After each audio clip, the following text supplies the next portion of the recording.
Čaute ľudia, ja vás vítam pri našom už treťom videu z Rýchlo žrebov a dneska som si pre vás prichystal pich štvorky za 1 euro s číslom 21 od spoločnosti Mike a poďme sa teda pozrieť na to, či je výherný.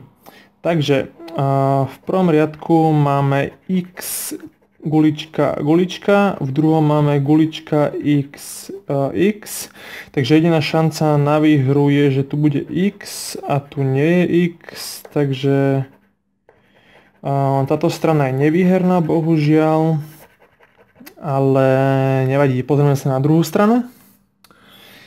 Takže gulička, krížik, gulička. Máme prvú výhru, super. Jak prvú výhru, teda výhru. Takže pozrieme sa na to, čo je výhra. Dúfajme, že to bude niečo veľké. Takže 1 euro, super. Takže vrátil sa nám vklad.